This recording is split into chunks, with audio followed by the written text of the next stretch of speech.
Воспоставивме врска со Словенија во намера да ги добиеме информациите што точно се случува таму. Од оние информации со кои што располагаме и кои ги добивме од медиумите, имено син се јавил на својот татко со цел да му помогне затоа што му се заканувала група луѓе.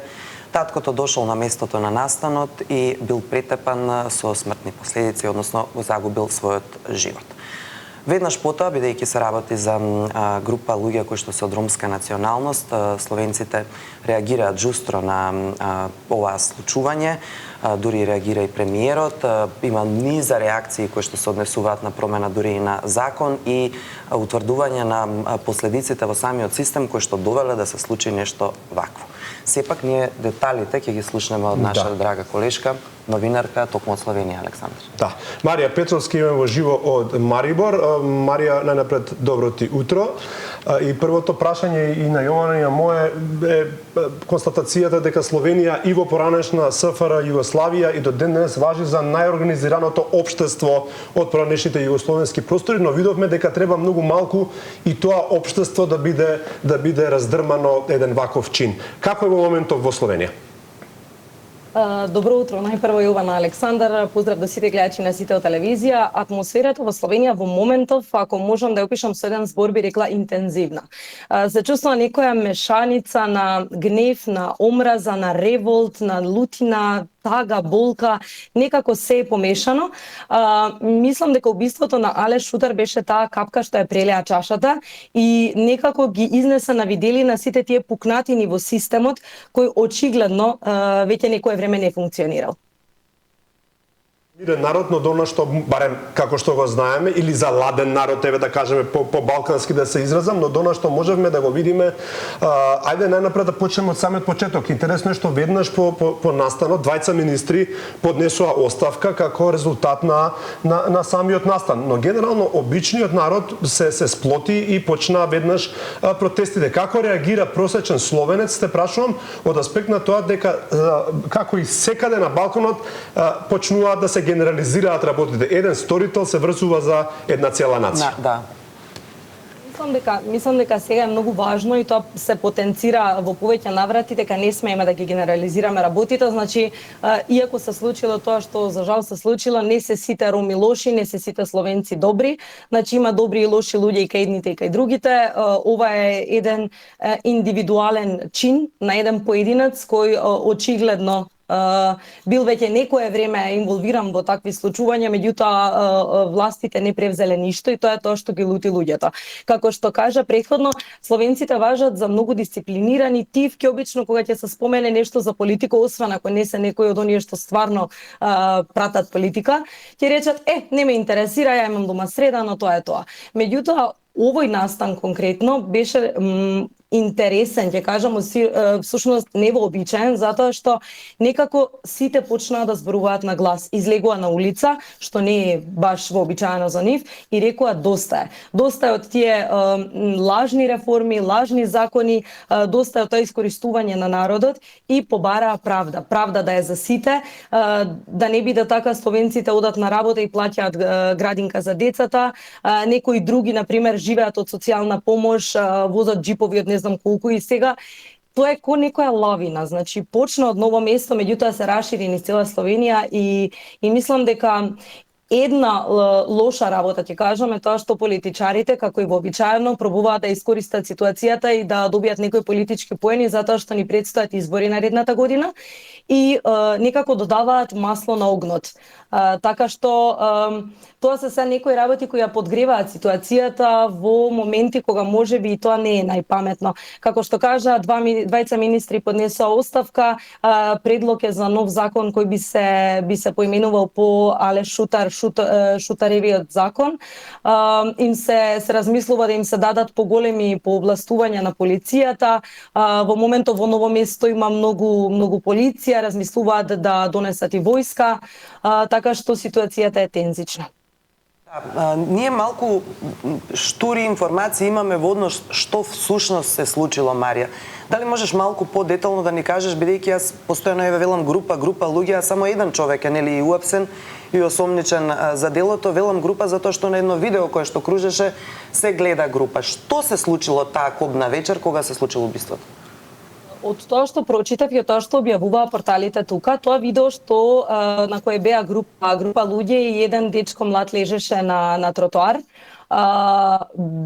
се случило всушност неколку часа порано пред кобниот настан. Тоа момче кое лежеше било од албанска националност и истата таа група на луѓе од ромска националност неколку часа порано го претепале тоа момче.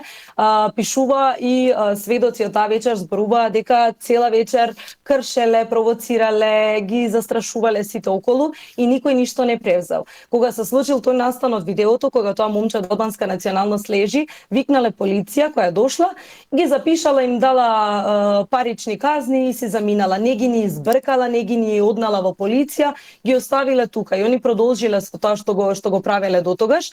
И тоа е по тоа моментот кога малце ескалирало и како што пишуваат синот на Алеш му се јавил на татко му дека му се закануваат, дека не може да излезат од локалот, дали може да дојде по него. И кога Алеш дошол, пишуваше дека група го нападнала, меѓутоа еден бил тој кој со боксер со таа железна ракавица му задал еден кобен удар од позади, му го скршил вратот, рбетот, паднал со главата на тротоар и за жал го однеле во болница, меѓутоа не можеле да му помогнат. Добро, за сега протестите се мирни, Марија, во Словенија. Кои се Да сакаш да кажеш нешто? Те прекинав. Сакам да кажам дека се мирни протестите, меѓутоа цело време има истрели се слушаат од тие населби околу Ново место кај што живеат претежно роми и кода се провоцираат меѓу себе и затоа е толку поострена таа безбедност и е присуство на полицијата. Вчера имаше еден бизарен настан, ќе кажам. Се слушале 15 минути рафали без престан и нормално дека граѓаните се јавиле да прашаат што се случува. Во исто време имале војничка вежба, ама заборавиле да кажат и да најават. Мислам, така што и тоа дополнително сега додава масло на огнот и на таа ситуација која е далеку од идилична во моментов.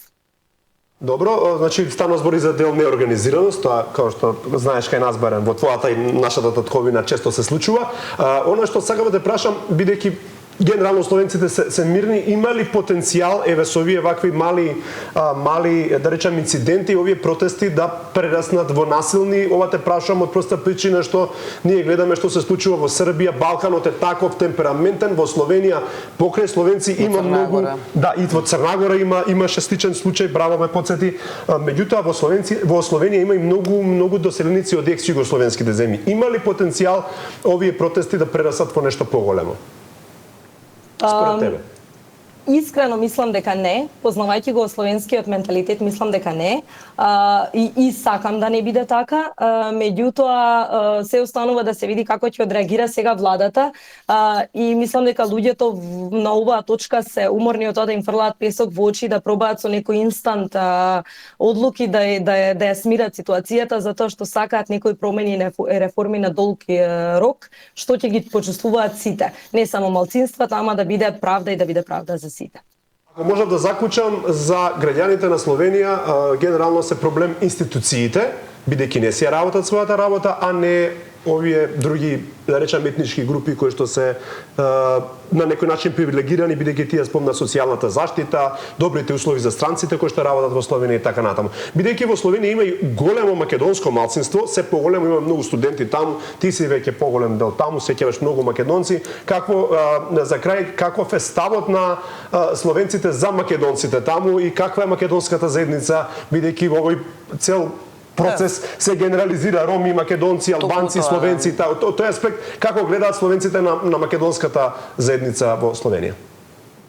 Ако зборувам општо, немаме никаков проблем. Мислам словенците се среќни кога ќе се пресели тука некој што сака да работи, што сака да се прилагоди, што ги почитува нивните правила, средината, ќе го научи јазикот, некој што сака да се асимилира и да живее во склад. Не сакаат и се против тоа да дојде некој да зборува 20 години на својот јазик, а живее тука, не знае да рече здраво и добар ден на словенечки, што ќе речам дека не е ни чудно и се согласувам со тоа. Мислам дека ова нема да влијае на се тоа, меѓутоа ако не се во догледно време, ако не се навистина воведат некои промени и власта да не направи нешто, да не превземе, постои нормално дека постои ризик дека може да ескалира и тоа генерализирање да преиде од тоа словенци и роми на словенци и странци, словенци македонци и потоа нормално дека нема да биде убаво и пријатно за никого.